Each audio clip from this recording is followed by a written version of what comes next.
Hello friends. यार हमने काम की बात बहुत कर ली, पढ़ाई की बात बहुत कर ली, सीपे की बात बहुत कर ली। मुझे लगता है काफ़ी ज्ञान वहाँ पे हम ले चुके हैं, एक्सचेंज कर चुके हैं, नॉलेज बांट चुके हैं। फिर भी कुछ होगा तो हम कवर करते रहेंगे। लास्ट वीडियो में मैंने बात की नेटवर्किंग के बारे में, जो कि जॉब के पॉइंट ऑफ व्यू से बहुत इंपॉर्टेंट चीज़ है। आप जब नई कंट्री में आते हो, आप इरिस्पेक्टिव कि आपने इंडिया में नेटवर्किंग की या नहीं की, कनाडा में आपको नेटवर्किंग करनी ही पड़ेगी सूनर और लेटर। तो कनाडा की मार्केट ऐसी है जहाँ कनेक्शंस के बेस पे काम होता है। वो कनेक्शंस जब आप बिल्कुल नए आए हो, आपके रिलेटिव्स नहीं है, फ्रेंड्स नहीं है, तो वो कनेक्शंस आपको बनाने पड़ेंगे। तो उस पर्सपेक्टिव से वो वीडियो बहुत ज़रूरी है। अगर आपने नहीं देखी तो मैं लिंक दोबारा शेयर कर रहा हूँ। आप इस लिंक पे जाके पहले वो वीडियो देख लीजिए, जॉब के बारे में समझ लीजिए, फिर इस वीडियो पे वापस आइएगा। ये वीडियो रिलेटेड नहीं है, पर ये वीडियो बहुत इंपॉर्टेंट वीडियो है। मुझे लगा कि बहुत सारी चीज़ें हमने डिस्कस करी हैं पढ़ाई के आसपास, लेकिन आपको बाकी चीज़ें भी समझनी ज़रूरी हैं जब आप सोचते हो कि यार कनाडा आना है। आप सब लोग जो भी सब्सक्राइबर हैं चैनल के, जो भी सब्सक्राइबर्स नहीं हैं, जिन्होंने वीडियो देखा है, सबके लिए इंपॉर्टेंट है। जो सब्सक्राइबर्स हैं, मैं समझता हूँ उनको कनाडा में ज़्यादा इंटरेस्ट है, वो कनाडा आना चाहते हैं, और मे बी अभी नहीं, लेकिन वो प्लान कर रहे हैं अभी 6 महीने, साल, 2 साल बाद। एक ब्रॉड आउटलाइन आप बना रहे हो कि यार कनाडा जाना है, और आप समझ रहे हो कि कैसे करना है। तो ये वीडियो आपको एक पर्सपेक्टिव देने में हेल्प करेगा कि कनाडा जब आते हो आपको बेनिफिट क्या है। जो मैं इस वीडियो में शेयर करूँगा वो कुछ एक रीजंस वही है कि मुझे इस कंट्री से प्यार क्यों है, क्योंकि यहाँ इंसान की वैल्यू है, काम की वैल्यू है, पैसे की वैल्यू है। आपकी प्रॉब्लम अगर कोई है तो गवर्नमेंट समझती है। तो इस वीडियो को समझिए। मैं आपको एक हिंट देता हूँ, इस वीडियो में हम क्या कवर करने वाले हैं। हम कवर ये करने वाले हैं, जब आप पीआर लेके कनाडा में आते हो तो आप पैसे लेके आते हो। पीआर प्रोग्राम जो है एक्सप्रेस एंट्री वाला, उसकी रिक्वायरमेंट है कि अगर एक आदमी आ रहा है तो उसको $12,500 लेके आने हैं अपने साथ। लेके आने का मतलब ये नहीं कि आपको हार्ड करेंसी या कार्ड में इमीडिएटली लेके आने हैं, बट आपके पास उतने पैसे होने चाहिए to survive for 6 months in Canada. ये कैनेडियन गवर्नमेंट जो है, इमिग्रेशन डिपार्टमेंट है, ये अपने हिसाब से कैलकुलेशन करते हैं, and then they arrived at this figure कि अगर एक आदमी आ रहा है तो उसको $12,500 लेके कनाडा में आने चाहिए, ताकि 6 महीने जो है इनिशियल उसको प्रॉब्लम ना हो, अपना खर्चा पानी निकाल पाए और सर्वाइव कर पाए, और अपनी लाइफ धीरे धीरे बिल्ड कर पाए वहाँ से। पर आप प्लीज़ एक बार वेबसाइट पे जाके देख लीजिएगा। ये फिगर्स तब के जब मैं आ रहा था तो मैंने फिगर्स देखी थी, मैं अपडेटेड नहीं हूँ, बट आप उनकी वेबसाइट पे जाके ज़रूर चेक कीजिए। तो जब वो आप पैसे लेके आते हो, $12,500 को अगर आप 53-54 रुपीज़ के हिसाब से कन्वर्ट करोगे कैनेडियन डॉलर में, $12,500 हैं, तो आप उसको जब INR में करोगे तो 6.5-7 लाख रुपए होते हैं। तो 6.5-7 लाख रुपए आपके पास सेविंग है, बहुत अच्छा। आपको किसी ने गिफ्ट किया, बहुत अच्छा। पीआर के पर्पज़ के लिए आपकी हेल्प की, बहुत अच्छा। आपके फैमिली मेम्बर ने गिफ्ट किए। बट उसका इंपॉर्टेंट पर्सपेक्टिव ये है कि आपको समझना ज़रूरी है कि यार पैसे चाहे हमने खुद सेव किए या हमें गिफ्ट किए हमारे पेरेंट्स ने या फैमिली मेम्बर ने, सबकी हार्ड एंड मनी है। एंड आपकी जो ड्रीम है कनाडा आके सेटल होना है, उसके लिए आपको पैसा हेल्प करता है। जब आप कनाडा आते हो तो जो पैसा आपका है वो पानी की तरह निकलता है इंडियन रुपीज़, क्योंकि कन्वर्जन है, चीज़ें महंगी हैं। आप घर का किराया दोगे तो आप अगर $12,500 ला रहे हो, अगर आप यहाँ पे किराया दोगे, अगर आप बेसमेंट में रूम शेयर करके रहोगे तो भी $800 किराया है। जस्ट इमेजिन 6 महीने आप रहोगे तो $4,500-5,000 आपको सिर्फ रूम के रेंट के लिए चाहिए। ग्रॉसरी और बाकी सब चीज़ें अलग हैं, जो कि बेसिक नेसेसिटीज़ हैं। आपको जब कहीं पे भी रहोगे तो आपको खाना तो चाहिए, आपको थोड़ा बहुत ट्रैवल करना पड़ेगा, लोगों से मिलना पड़ेगा, जॉब के लिए इधर उधर जाना पड़ेगा, उसके लिए आप बस का किराया दोगे, ऊबर करोगे, तो आपको पैसे चाहिए। उस टाइम पे क्या इंपॉर्टेंट है आपके लिए? उस टाइम पे इंपॉर्टेंट ये है कि जो आप वो 6.5-7 लाख रुपए लाए हैं, उस पैसे को आप कैसे बचा सकते हो, या अगर बचाना बहुत मुश्किल होता है, अगर आप ये बेसिक खर्चे कर रहे हो, तो आप उस पैसे का बेस्ट यूज़ कैसे कर सकते हो। तो इस वीडियो में मैं 2 चीज़ें शेयर करूँगा कि ये कंट्री ने क्या किया आपके लिए जब आप एज अ रेजिडेंट आए, और आपका वो पैसा इनिशियली, कुछ पैसा, सारा नहीं मैं बोलूँगा, बहुत मेजर इम्पैक्ट नहीं है, बट आप इंडियन रुपी में जब उसको कन्वर्ट करोगे तो आपको लगेगा कि यार मिल रहे हैं तो क्यों नहीं, गवर्नमेंट आपको सपोर्ट कर रही है तो क्यों नहीं। तो चलिए इस वीडियो की डिटेल में जाते हैं, कोर में जाते हैं, समझते हैं कि वो चीज़ें क्या हैं। बहुत से लोगों को नहीं पता है, आई कैन टेल यू। जो लोग नए पीआर बन के आते हैं उनको नहीं पता कि ये बेनिफिट मिलता है, या पता चलता है तो बहुत लेट पता चलता है, थोड़े टाइम बाद पता चलता है। मुझे कैसे पता चला? मेरा फ्रेंड यहाँ पे था, उसने मुझे बताया जब मैं आया कि तुझे ये चीज़ करनी है तो तुझे पैसे गवर्नमेंट से आने लग जाएंगे, बिकॉज तुम्हारी इनकम नहीं है। तो मुझे कोई बताने वाला था, तो मैं आप लोगों को बता रहा हूँ, जो लोग यहाँ पे ऑलरेडी आ चुके हैं फिर भी वीडियो देख रहे हैं, अगर आपने अभी तक ये नहीं किया तो ये कीजिए। आपको गवर्नमेंट पैसे देगी, कितने देगी आप उसमें मत जाइए, अगर $10 भी देगी तो लेने चाहिए। तो वो सेकंड चीज़ क्या है, तो यहाँ पे एक स्कीम है इनकी HST GST credit for new permanent residents. तो ये मैं फॉर्म आपको स्क्रीन पे डिस्प्ले कर रहा हूँ, आप इस फॉर्म को देखिए, बहुत सिंपल सा फॉर्म है 2 पेज का। इसमें आपको क्या करना है कि जिस साल आप PR बने उस साल की इनकम प्लस पिछले 2 साल की इनकम वो आपको डिस्क्लोज करनी है। और इसका मैजिक ये देखिए, कन्वर्जन का कभी कभी बेनिफिट भी होता है। बेनिफिट ये है कि अगर आपकी इंडिया में इनकम 10 लाख रुपए थी एनुअल इनकम, वो आप कैनेडियन डॉलर्स में कन्वर्ट करोगे तो मेरे ख्याल $17-18 हज़ार डॉलर कुछ आएगी आपकी कैनेडियन डॉलर में आज कन्वर्ट करके। तो जब आप वो फॉर्म में डालोगे $17-18 हज़ार डॉलर, तो कैनेडियन गवर्नमेंट के हिसाब से you come into the category of low income group.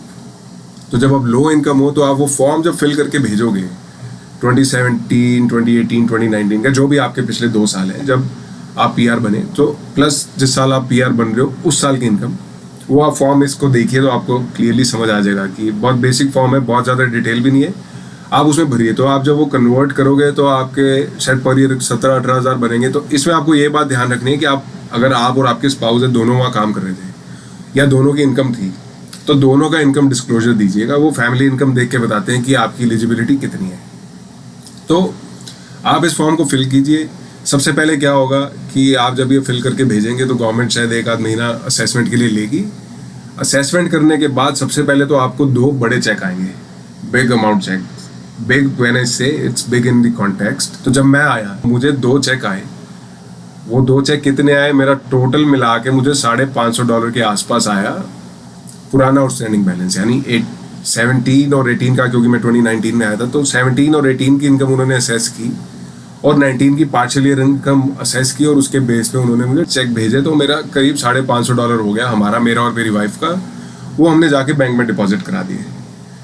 तो आप सोचिए $550 25-30 हज़ार के बीच, 25-30 हज़ार रुपये अगर आपको गवर्नमेंट देती है आने के बाद, only on the basis of कि आपको पिछले साल की इनकम डिस्क्लोज करनी है, आपको उनको बताना है। मैंने जो इनकम का बेसिस लिया था, मैंने अपनी ITR खोली लास्ट ईयर की इंडिया की और उससे पिछले साल की अपनी और अपनी वाइफ की। वहाँ पे मैंने इनकम देखा, वो मोस्ट रिलायबल सोर्स था। मैंने वहाँ इनकम देखी, वहाँ से इनकम मैंने पिक की और अपने फॉर्म में डाल के भेज दी, सो दैट मेरे से अगर गवर्नमेंट आके पूछती है कि आपकी ये इनकम का बैकग्राउंड क्या है, what is the basis of it, तो मेरे पास ITR है, इनकम टैक्स रिटर्न है इंडिया की, वो मैं दिखा सकता हूँ कि मैंने ये इनकम अपनी टैक्स फाइल की थी। तो मैंने जो आपको डिस्क्लोज किया वो बिल्कुल सही डिस्क्लोज किया। सो आई स्टेट सेव देयर। लोगों को ऐसे करना चाहिए कि रीजनेबल बेसिस होना चाहिए जब आप इनकम डिक्लेयर कर रहे हो। आप कम डिक्लेयर मत करो कि कौन चेक कर रहा है, ऐसा मत कीजिए। न्यू लाइफ है, don't take risk. I don't take risk, but personal choice है। बट मैंने ऐसा किया कि जो भी मैं इन्फॉर्मेशन डिक्लेयर करूँ मेरे पास बेसिस होना चाहिए। तो मैंने उस बेस पे इनकम अपनी डिक्लेयर की। तो सबसे पहले तो मुझे वो $550 के चेक आए। तो $550 आने से हुआ क्या, जब मैं आया तो सर्दियाँ थी, यहाँ पे विंटर्स एक्सट्रीम है, तो आपको स्नो बूट, स्नो जैकेट लेनी है। तो मैंने उसको सोचा कि यार मेरे $550 में मेरे और मेरी वाइफ के स्नो बूट और स्नो जैकेट निकल गए। सो आई सेव दैट मनी। तो मेरा वो फ्री में काम हो गया। This is how I thought about it. आप भी इस तरह सोचिए कि आपका वो कुछ खर्चा निकल जाएगा। $550 इज नॉट स्मॉल अमाउंट। ये तो हो गया जो आपको वन टाइम आएगा पुराने बेसिस पे कि गवर्नमेंट कहेगी यार पिछले 2 साल का नहीं दिया, let them have this money. As per law ये इनका जो है वो राइट बनते हैं, इनको ये मनी मिलनी चाहिए। वो गवर्नमेंट आपको दे देगी, that one time money you deposit in your bank and enjoy, right. अब उसके बाद क्या, उसके बाद जब आप 2019 की आपने इनकम जो डिस्क्लोजर दिया उनको, जब जैसे मैंने दिया, आप 2020 में अभी आए हैं या आओगे तो आप 2020 इनकम का डिस्क्लोजर दोगे। उस इनकम के बेस पे वो आपकी आगे की वो आपको कितना मंथली देंगे, दे विल डिसाइड। तो यहाँ पे गवर्नमेंट ऑफ ओंटारियो का बेनिफिट स्कीम है, ओंटारियो ट्रिलियम बेनिफिट्स उसको बोलते हैं, जिसमें आपको कुछ चीज़ों का क्रेडिट देते हैं। मैं उस डिटेल में नहीं जाऊँगा, मैं आपको बताता हूँ कि वो सब बेनिफिट मिला के आपको कुछ पैसे आएंगे। तो मुझे और मेरी वाइफ को we use to get $52 per month, plus every 3rd month, after every 3 months we used to get a check of $142. So imagine आपको वो जो पैसे आ रहे हैं $142 every quarter and $52 a month, तो आपको $400, $500, $600 आपके अकाउंट में एक साल में आ जाएंगे। अगर आप देखें तो $1000, $1200 आपको आ गए एंड मोर देन दैट, कितने आगे उससे ज़्यादा इंपॉर्टेंट है कि किस टाइम पे आए। जब आप नए नए आए हो, आपको सपोर्ट चाहिए, आपके पास पैसा नहीं है, उस टाइम के आपको ये गवर्नमेंट ने पैसा दे दिया, आपके अकाउंट में आ गया, तो आप इसको सपोर्ट हो जाता है। $50 इज लाइक आपको शायद लगेगा $50 ही है, बट $50 की जब आप बात करते हो तो $50 जो है इज़ लाइक आपका प्रॉब्ली आई वुड से कि 16-17% और मे बी 20% आपका महीने का जो ग्रॉसरी है वो $50 में निकल सकती है यहाँ पे आराम से। शायद 20% से भी ज़्यादा, शायद 25-30% आपके निकल जाए, डिपेंडिंग आपके एक्सपेंसेस किस तरह हैं।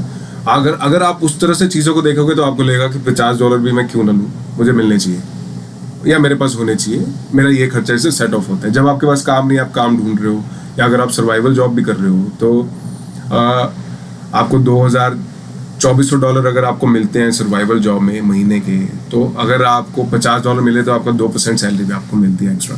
अगर आप उस तरह से सोचोगे तो आपके लिए बहुत सेंस करेगा। आपको जब वो $550 पहले मिल गए, 500-600 बाद में मिल गए, तो $1,000-1,200 तो आपको ये मिल गए एक साल में, लेट्स से। तो ये $1,000-1,200 जब आप कन्वर्ट करोगे तो आपके 55-60,000-70,000 इंडियन रुपये बनते हैं। तो जो इंडिया से आ रहा है 55-60,000-70,000, which is like 10% of the money you are bringing. अगर अकेला आदमी आ रहा है तो 6.5-7 लाख में से आपको 60,000-70,000 रुपये मिल गए, तो आपको 10% पैसा गवर्नमेंट ने दे दिया आपको आने के बाद, जो आप पैसा लेके आए हो। तो ये जो है, ये था सेकंड पॉइंट कि आप उस फॉर्म को फिल कीजिए आते ही, जब भी आप आएंगे। अगर आप आ चुके, आपने नहीं किया, आपको नॉलेज नहीं है, तो आप इस फॉर्म को अभी डाउनलोड कीजिए, सबसे पहले भेजिए, सो दैट जितना जल्दी काम होगा आपको पैसे आने शुरू हो जाएंगे। इनिशियली आपको बहुत सपोर्ट करेगा, मुझे भी किया था।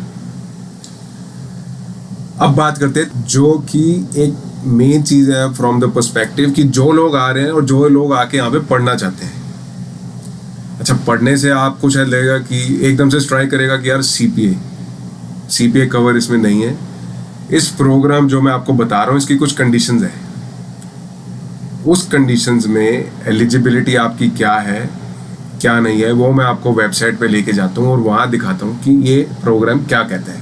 वेबसाइट पे जाने से पहले मैं आपको इस प्रोग्राम का नाम बता देता हूँ। हो सकता है आप में से कुछ लोगों को इसके बारे में पता हो, बट बहुत सी जनता को नहीं मालूम होता। मुझे भी नहीं मालूम था। मुझे अगेन मेरे उसी फ्रेंड ने बताया कि इस तरह का प्रोग्राम है, तो हम उस वेबसाइट पे जाके समझेंगे। बट उस प्रोग्राम का नाम है, अगर आप ओंटारियो में आ रहे हो, this is specific to Ontario, when you are coming to Ontario, तो उस प्रोग्राम का नाम है Ontario student assistance programme, OSAP. यहाँ पे लोग उसको ओसैप बोलते हैं। तो ये इस प्रोग्राम का नाम है। चलिए उसकी वेबसाइट पे चल के देखते हैं कि इस प्रोग्राम में क्या क्या कवर होता है, क्या उसकी एलिजिबिलिटी है, आपको किस तरह वेबसाइट पे जाके वेबसाइट को रिसर्च करना है, और किन सेक्शन में जाके आप समझ सकते हो कि आप कवर्ड, आपका जिस इंस्टीट्यूट कॉलेज में आप जाना चाहते हो वो कवर्ड है या नहीं है। तो चलिए वेबसाइट पे चलते हैं और देख के समझते हैं। तो अब ओसैप के बारे में सर्च करने के लिए मैंने अपनी ब्राउज़र विंडो खोल ली। आप गूगल पे जाइए, वहाँ पे जाके आप टाइप कीजिए ओसैप। ओसैप जैसे ही आप टाइप करोगे तो फर्स्ट लिंक जो है आपका ये आ जाएगा, ओंटारियो स्टूडेंट असिस्टेंस प्रोग्राम। आप इसको क्लिक कीजिए। इसमें चल के जानते हैं कि क्या क्या इसमें डिटेल्स हैं। तो आपको समझने के लिए कि प्रोग्राम में क्या क्या है, एलिजिबिलिटी क्या है, व्हाट इट कवर्स, कौन से स्कूल कवर हैं, तो आप इस लर्न अबाउट ओसैप में जाइए ऑन द राइट। उसके बाद ये 4 सेक्शंस में डिवाइडेड है अबाउट द प्रोग्राम। तो पहला सेक्शन है व्हाट इज ओसैप। ओसैप है क्या? तो ओसैप जो प्रोग्राम है वो फाइनेंशियल एड प्रोग्राम है, जो आपको कॉलेज और यूनिवर्सिटी की फ़ी देने के लिए आपको गवर्नमेंट सपोर्ट करती है। अच्छा, एक बात ध्यान में रखिएगा, जो ओसैप है वो ओंटारियो गवर्नमेंट का प्रोग्राम है, ये फेडरल प्रोग्राम नहीं है। सो अगर आप किसी और प्रोविंस में जाते हैं वहाँ के अपने प्रोग्राम्स होंगे। इस वीडियो में मैं जो कवर कर रहा हूँ वो ओंटारियो प्रोग्राम कवर कर रहा हूँ। सो हम इसको ओसैप के पॉइंट ऑफ व्यू से समझेंगे। सो इसमें 2 तरह का सपोर्ट मिलता है, one is grant and second is student loan. So वो आपको ग्रांट मिलेगा या स्टूडेंट लोन मिलेगा, वो जब आप एप्लीकेशन लगाओगे तो गवर्नमेंट डिसाइड करेगी कि कितना ग्रांट होगा, कितना स्टूडेंट लोन होगा, ग्रांट होगा या नहीं होगा, स्टूडेंट लोन होगा या नहीं होगा। सो that is dependent on your application. वो एप्लीकेशन में क्या क्या चीज़ें इंपैक्ट करती हैं वो भी इन्होंने डिटेल दिया हुआ है। तो हम वो भी चल के अभी वेबसाइट पे इसी पे देखते हैं। तो ग्रांट और स्टूडेंट लोन में आपको पता ही है शायद कि स्टूडेंट लोन जो है वो आपको वापस पे करना पड़ेगा। उसकी क्या कंडीशंस होंगी वो जब आप एप्लीकेशन लगाओगे, जब उनका अप्रूवल आएगा ओसैप का, उसमें कंडीशंस मेंशन होंगी कि आपको कब वो पैसा वापस करना है। अब क्वेश्चन आता है कि ओसैप आपको किन चीज़ों के लिए हेल्प कर सकता है, कि कौन कौन से जो एक्सपेंसेस हैं वो आपके ओसैप में कवर्ड है। तो ये एक्सपेंसेस की लिस्ट है। वन इसकी ट्यूशन, जो आपका ट्यूशन का खर्चा है वो आपको मिलेगा, बुक्स, इक्विपमेंट, सप्लाईज। उसके बाद compulsory fees, student fees charge by school, जो आपका जो स्कूल है, जो कॉलेज है जहाँ पे आप कोर्स करेंगे, अगर उनकी कोई कंपलसरी फी है तो वो भी आपका ओसैप में कवर हो जाएगी। अब जो अगली चीज़ आती है वो लिविंग एक्सपेंसेस। जस्ट इमेजिन आपको गवर्नमेंट कितना सपोर्ट कर रही है कि अगर आप एज अ PR आए हो और आपको स्टडी करनी है to make a living in Canada, तो गवर्नमेंट आपको समझती है। वो बोल रहे हैं कि ठीक है, हम ओसैप में आपका जो लिविंग एक्सपेंसेस है वो भी कवर करेंगे। Obviously there is a cap कि आपको वो वीकली कितना देंगे, but look at the intent कि अगर आपका खर्चा है और आपके पास रूम है to set off that expense against what government can give, तो आप उसमें आपका जो रहने का खर्चा है, लिविंग एक्सपेंस है, वो भी आप उसमें डाल के गवर्नमेंट से क्लेम कर सकते हैं। लास्ट चीज जो इसमें कवर्ड है, which is again going to surprise you, कि गवर्नमेंट आपको हेल्प किस तरह करती है, कितनी करती है, इज अ चाइल्ड केयर के भी एक्सपेंसेस आपको गवर्नमेंट देने के लिए रेडी है। सो फॉर एग्जाम्पल, आप हस्बैंड वाइफ आए, आपके साथ छोटा बच्चा है, बट आपको पढ़ना है, तो आपको जब वो पढ़ना है तो आप बच्चे का ध्यान कैसे रखोगे? गवर्नमेंट उस चीज़ को समझती है, तो उन्होंने बोला कि ठीक है, अगर आपके पास बच्चा है तो आपको मे बी उसको डे केयर में भेजना पड़ेगा, मे बी किसी और आपको तरीके से अरेंजमेंट करना पड़ेगा, so that somebody can take care of the kid. तो उस चीज़ में आपको बच्चे का ध्यान रखने के लिए आपको पैसे लगेंगे। तो गवर्नमेंट बोल रही है ठीक है, वो पैसे भी अगर आपके पास रूम है, बिटवीन आपका खर्चा कितना है और between maximum what we can do, वो रूम है, तो हम आपका चाइल्ड केयर का भी एक्सपेंस उसमें कवर कर देंगे। सो इमेजिन ये 4-5 कैटेगरीज है। It eventually takes care of most of the expenses. Living expenses हो गए, ट्यूशन हो गए, पढ़ाई, इक्विपमेंट, चाइल्ड केयर, तो सब गवर्नमेंट आपको कवर कर रही है इस प्रोग्राम के अंदर। तो आप ये प्रोग्राम का बेनिफिट ले सकते हैं। अब उसके बाद बात आती है कि ये मिलेगा किसको। सो ब्रॉड कैटेगरी की किसको मिलेगा, तो मैं आपको बता दूं, ये स्टूडेंट्स के लिए नहीं है, ये वर्क परमिट वालों के लिए नहीं है। कैनेडियन सिटीजन्स के लिए, आप बाहर से आ रहे हो, you are not going to be a Canadian citizen straight away. दूसरी चीज़ जो है, जो दूसरी कैटेगरी कवर्ड है, वो परमानेंट रेजिडेंट है। हमारे लिए वो कैटेगरी रेलिवेंट है। तो जो भी लोग परमानेंट रेजिडेंसी लेके आ रहे हैं, उनको ये प्रोग्राम में कवरेज है, उनको ये बेनिफिट मिलेगा।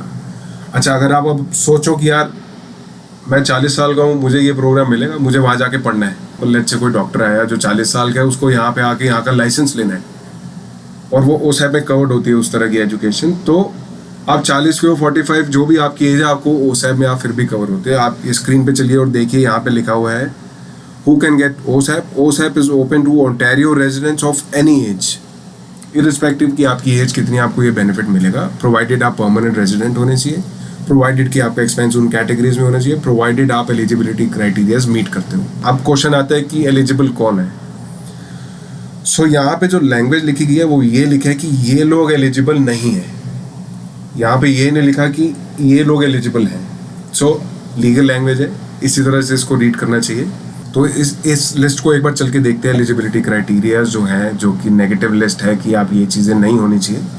तो इसमें चल के समझते हैं। तो सबसे पहली रिक्वायरमेंट है एकेडमिक प्रोग्रेस रिक्वायरमेंट्स आप मीट नहीं करते, तो उनकी जो कंडीशन है प्रोग्राम की, जो भी आपको आप जिस भी कॉलेज में, यूनिवर्सिटी में जो भी प्रोग्राम आप करेंगे, अगर उसकी कोई एकेडमिक रिक्वायरमेंट्स हैं कि आपका बैकग्राउंड ये होना चाहिए, अगर आप वो मीट नहीं करते तो आपको ओसैप नहीं मिलेगा।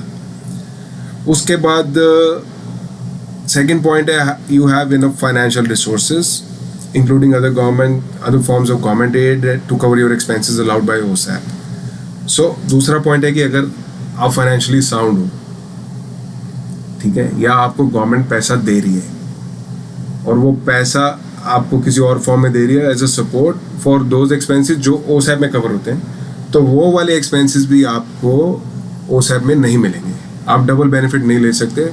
तीसरी चीज़, अगर आपने ओसैप की एप्लीकेशन में इनकम कम दिखाई और CRA में आपने इनकम ज़्यादा दिखाई है, CRA इज़ यहाँ का income tax, so that is known as Canada revenue agency. So अगर आपने CRA जहाँ पे आप रिटर्न फाइल करते हो, अगर आपने उनको इनकम ज़्यादा दिखाई है और यहाँ कम दिखा रहे हो just for the sake of taking benefit of OSAP, तो अगर ओसैप अथॉरिटी ने ये they are able to track it down, तो आपको ओसैप जो है वो नहीं मिलेगा। उसके बाद अगर आपने कोई डिफ़ॉल्ट किया हुआ है स्टूडेंट लोन में तो आपको ये नहीं मिलेगा, which is again fair enough, क्योंकि गवर्नमेंट अगर आपको ग्रांट नहीं दे रही, लोन दे रही है, तो लोन वर्क्स लाइक अ लोन एनीवेयर एवरीवेयर, राइट। तो वो आपकी क्रेडिबिलिटी चेक करेगी, अगर आपने पहले डिफ़ॉल्ट किया हुआ है तो आपको लोन नहीं देगी। उसके बाद आपको ग्रांट और बर्सरी ओवर पेमेंट्स मिली हुई है, या आपका कोई, आपके बहुत सारे लोन आउटस्टैंडिंग है जो आपने पे करने हैं, तो उस केस में भी गवर्नमेंट आपको ओसैप नहीं देगी, बिकॉज आपकी लाइबिलिटी ज़्यादा है, so your financial strength is not as sound, so वो आपको अगेन पैसे आपको नहीं मिलेंगे। सो जो नेक्स्ट पॉइंट आता है वो है फेल्ड क्रेडिट चेक। सो ये पॉइंट अगेन दिस एम्फेसाइज कि कनाडा में क्रेडिट कितना इंपॉर्टेंट है, आपका क्रेडिट साउंड होना चाहिए। आप जैसी कंट्री में आओ आप अपनी क्रेडिट हिस्ट्री बनाना शुरू कर दो, कैनेडियन क्रेडिट हिस्ट्री, उस क्रेडिट में धीरे धीरे उसको बिल्ड करो टू अ लेवल जहाँ पे आपका स्कोर अच्छा हो जाए, बहुत अच्छा हो जाए, एंड देन उसको मेंटेन करो। तो क्रेडिट बहुत इंपॉर्टेंट है। इवन यहाँ पे टेलीकॉम कंपनीज, मॉर्गेज, कोई और तरह का आप लोन लाइक ओसैप भी अगर आप लोगे तो आपका क्रेडिट जरूर देखा जाएगा। अगर आप घर लेने जाते हो तो लैंडलॉर्ड आपका क्रेडिट स्कोर मांगता है, because they want to see that you are a good pay master. आपका डिफॉल्ट नहीं, आप पैसे टाइम पे देते हो, जो भी आपने लाइबिलिटी को कमिट किया आप उसको फुलफिल करते हो। सो जब भी आप आओ तो आप अपनी लाइबिलिटीज़ को ध्यान में रखो और उनको, जो भी आपकी ऑब्लिगेशन है, ऑनर देम, उनको फुलफिल करो। आपका क्रेडिट खराब नहीं होना चाहिए। आपको ये बहुत सारी चीज़ों में बहुत तरीके से इम्पैक्ट कर सकता है। उसके बाद नेक्स्ट पॉइंट है कि आपने बैंकरप्सी कोई दिखाई हो। अगर आप बैंकरप्ट थे पास में तो आपको नहीं मिलेगा। अगेन रिलेटेड टू क्रेडिट, आपका क्रेडिट कितना स्ट्रांग है, आपकी बोरोइंग स्ट्रेंथ कितनी है, आपका ट्रैक रिकॉर्ड कैसा रहा है। उसके बाद ये category, this is like a threshold. मुझे नहीं लगता बहुत सारे लोग इस थ्रेशोल्ड से ऊपर जाएंगे। सो आप थ्रेशोल्ड के अंडर हो तो आपको लोन मिल जाएगा। जो लास्ट कैटेगरी है ये परमानेंट रेजिडेंट्स के लिए। अगर आप यहाँ देखेंगे कि अगर आप इंटरनेशनल स्टूडेंट हो, remember this is the negative list. अगर आप इंटरनेशनल स्टूडेंट हो तो आपको इस कैटेगरी में, ओसैप में आपको कोई पैसे नहीं मिलेंगे। सो आप उन चीज़ों को ध्यान रखिएगा। उसके बाद आता है category search for OSAP approved schools. Like I said कि आपका जो स्कूल है, कॉलेज है, जहाँ पे आप करना चाह रहे हो वो अप्रूव्ड होना चाहिए बाय ओंटारियो गवर्नमेंट अंडर ओसैप। तो वो आप स्कूल चेक कीजिए। हम अभी जाके देखेंगे कि स्कूल किस तरह चेक करना है, आपका स्कूल कवर्ड है या नहीं है। उसके बाद आते हैं how much money you can get in OSAP. तो इसमें डिपेंड करता है अगेन क्राइटेरियाज, लाइक इन्होंने यहाँ पे मेंशन किया है कि एजुकेशन एक्सपेंस, कि आपका टोटल खर्चा है कितना जो आप क्लेम करोगे डिफरेंट कैटेगरीज में। उसके बाद कोर्स लोड क्या है, कोर्स लोड का सेंस कि फुल टाइम है या पार्ट टाइम है। उसके बाद पर्सनल फाइनेंशियल सिचुएशन, आपकी स्ट्रेंथ क्या है, अगेन फाइनेंशियल स्ट्रेंथ क्या है, क्रेडिट क्या है, हिस्ट्री क्या है, उन सब चीज़ों पे डिपेंड करेगा। इसमें यहाँ पे कनाडा में प्रोग्राम चलते हैं RRSP, RESP। RESP is registered education savings plan which is very famous in Canada. तो अगर आपके RESP में कोई पैसे थे, so as a new comer, as a permanent resident, हो सकता है आपकी RESP में पैसे ना हो आज, लेकिन 2 साल बाद आपके वहाँ पे पैसे हों और आप 2 साल बाद कोई कोर्स करना चाहो। लाइक आई सेड, ये आपकी कोई एज नहीं है, आप ये ओसैप में कभी भी बेनिफिट ले सकते हो। Once you are a PR, तो हो सकता है आपने RESP में कुछ पैसे डिपॉजिट करे तो आप RESP का पैसा यूज़ कर सकते हो। तो गवर्नमेंट बोलती है अगर आप RESP का पैसा यूज़ करोगे तो उस पैसे को हम काउंट नहीं करेंगे जब हम कैलकुलेट करें कि आपके पास पैसा है या नहीं है। जब हम आपका वो असेसमेंट करेंगे तो RESP का पैसे को उसमें काउंट नहीं करेंगे। तो इसका मतलब आपको ओसैप फिर भी मिलेगा up to full potential, irrespective कि आपका RESP आपके पास है या नहीं है। So that is again additional benefit. तो आपको गवर्नमेंट पूरा पैसा देगी। तो अब चल के देखते हैं कि कौन कौन से स्कूल कवर्ड है। तो मैं इस सर्च को क्लिक करता हूँ, न्यू विंडो में मैं खोलता हूँ, इसको ओपन किया मैंने लिंक। अब यहाँ पे कैटेगरी एकेडमिक ईयर आ रहे हैं 2020-21, 2019-20। 20-21 में वो है जो जिनका सेशन 1 अगस्त से स्टार्ट हो रहा है, 1 अगस्त या विद इन नेक्स्ट ईयर जुलाई आपका अगर सेशन स्टार्ट हो रहा है तो वो एकेडमिक ईयर 2020-21 में फॉल करेगा। तो अब यहाँ पे आके उसको सिलेक्ट कीजिए and then try looking for the institute, right. So मैं अब यहाँ पे डालता हूँ for instance Humber college, right. तो मैंने हम्बर्ग कॉलेज डाल के मैंने सर्च किया।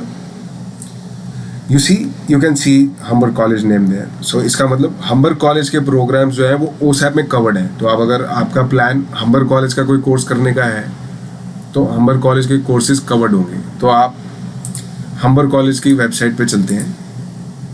मैंने हम्बर्ग कॉलेज क्लिक किया तो मैं हम्बर्ग कॉलेज की वेबसाइट पे आ गया। Now in Humber college what's the easiest way to find कि ओसैप रिलेटेड क्या है। आप इनका सर्च बॉक्स में जाइए, सर्च बॉक्स में जाके आप सिंपली टाइप OSAP, तो आपको लिंक्स आ जाएंगे. Go to this first one. This is going to take you straight away to their application page.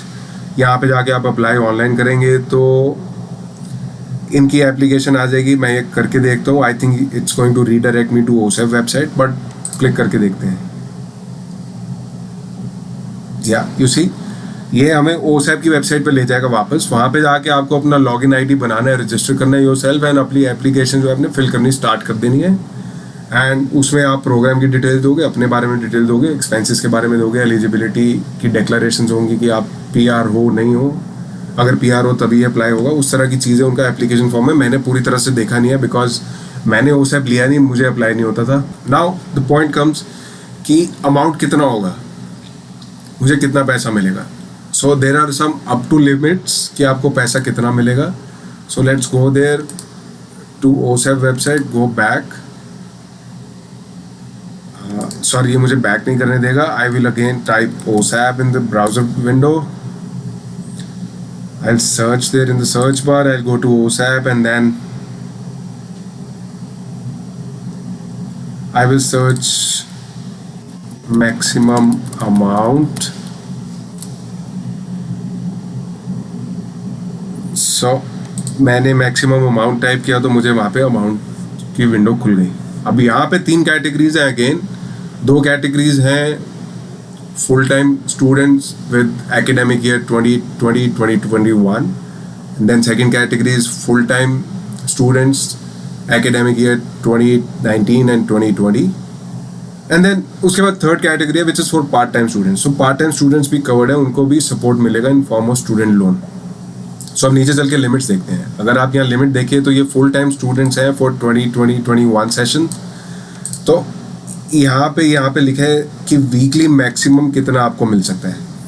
सो अगर आप देखें तो वीकली मैक्सिमम आपको $545 पर वीक तक गवर्नमेंट आपको देगी पढ़ने के लिए. आई वांट टू हाईलाइट कि ये $545 जो है वो पर वीक है, ये पर मंथ एक्सपेंसेस नहीं है. पर वीक आपको 545 मिलेंगे. अप टू $2,200 तक आपको गवर्नमेंट एक महीने में पैसे दे सकती है related to your education in Ontario, covered under OSAP. अगर आपके साथ डिपेंडेंट है या अगर आप सिंगल पेरेंट है तो ये अमाउंट बढ़ के 545 से 830 हो जाता है. एक चीज़ और जो यहाँ पे नोटिस करने वाली है वो अगर आप देखें तो ये है कि अगर आप किसी दूसरे प्रोविंस में भी कर रहे हो, नॉट इन ओंटारियो, लेकिन आप रेजिडेंट ओंटारियो के हो, इफ़ यू आर ओंटारियोज रेजिडेंट और वो इंस्टीट्यूट कवर्ड है, गवर्नमेंट आपको फिर भी पैसा देगी. एक और कैटेगरी अगर आप ये साथ साथ पढ़ रहे हो तो यहाँ पे देखिए जो लास्ट कैटेगरी है, इट सेज कि अगर आपका कनाडा के बाहर भी कोई स्कूल है जहाँ पे आप पढ़ना चाहते हो, आप PR बन गए लेकिन आप फिर भी बाहर पढ़ना चाहते हो, जाके कोई हायर एजुकेशन लेना चाहते हो, तो भी आपको गवर्नमेंट $350 अ वीक आपको पैसे दे रही है. उसके बाद नीचे ये कैटेगरी आती है फेडरल ग्रांट फंडिंग. रिमेंबर, मैं बार बार बोल रहा हूँ कि ये ओंटारियो का प्रोग्राम है. So this is provincial programme, this is not federal government. So federal government आपको सपोर्ट देती है और तरीके से. उसके बाद आते हैं part time programme. So part time में मैंने जो एक चीज़ नोटिस की उसमें ये है कि आपको स्टूडेंट लोन मिलेगा, and student loan can not be more than 10,000. Your total loan balance shouldn't be more than $10,000 at any time. Plus government आपको एक Ontario one time part time grant भी दे सकती है which is up to $500. So no major benefits, but like I said at the beginning of the video, $10 भी मिले तो लो. Support है, आपका राइट है, यहाँ का लॉ है. आप जब काम करने लगोगे तो आप कंट्रीब्यूट करोगे. जब आप कंट्रीब्यूट करोगे तो आप इन्हीं चीज़ों के लिए कंट्रीब्यूट कर रहे हो कि जो नए लोग आ रहे हैं, जो ओल्ड एज पीपल हैं, जो बच्चे हैं, जो हेल्थ केयर सिस्टम है, गवर्नमेंट उन सब चीज़ों का टेक केयर कर पाए. So it's your right, you should take it, you should avail these rights और आप ये बेनिफिट लो. तो जो पैसा आप इनिशियली लेके आए हो, आप सोचो आप उसमें से कितना पैसा आप बचा सकते हो. अगर आप आने से पहले सोच रहे हो कि यार मेरा बजट फिट नहीं होगा क्योंकि मुझे वहाँ जाके लाइसेंस लेना है, ये कोर्स करना है, इसलिए Canada is not viable for me for now, I will have to save more money. It's not like that. So अगर ये आपका प्रोग्राम OSAP में कवर होता है, जो भी आपको करना है, तो आपको उसका बेनिफिट लेना चाहिए. राइट. सो आज के इस वीडियो में मैं ये चीज़ें कवर करना चाहता था. मुझे लगता है ये आप सबको बहुत हेल्प करेंगी. And just imagine, just think about how much more money you can save by knowing about all these programs that Canadian government is giving to you to help newcomers, new residents, new permanent residents to come here and get settled and then grow and then establish themselves in the country, तो आपको देखिए कि आपको कितना benefit मिलते हैं. I hope कि आपको ये वीडियो पसंद आया होगा. आई होप आपको नॉलेज मिली होगी. अगर पसंद आया तो लाइक कीजिए. चैनल अगर सब्सक्राइब नहीं किया तो आप उसको सब्सक्राइब कीजिए. अगर आपको लगता है कि किसी और की हेल्प हो सकती है तो आप ये चैनल को शेयर कीजिए, वीडियो को शेयर कीजिए, लोग देख पाएँ, समझ पाएँ. जो ये वेबसाइट के लिंक्स हैं ये मैं नीचे डिस्क्रिप्शन में दे रहा हूँ, सो दैट आपको easily you can go there and refer to it. But don't forget to hit the like button, don't forget to hit the subscribe button. Support करते रहिए. और कोई भी फीडबैक हो तो आप नीचे कमेंट्स में लिखिए. आई नो लास्ट वीडियो में शायद audio quality was not that good. I am trying something different this time. I hope it is going to work out. फिर भी आपको अगर ऑडियो क्लैरिटी में if there is any problem you can let me know and I'll try to figure out something else. Thank you.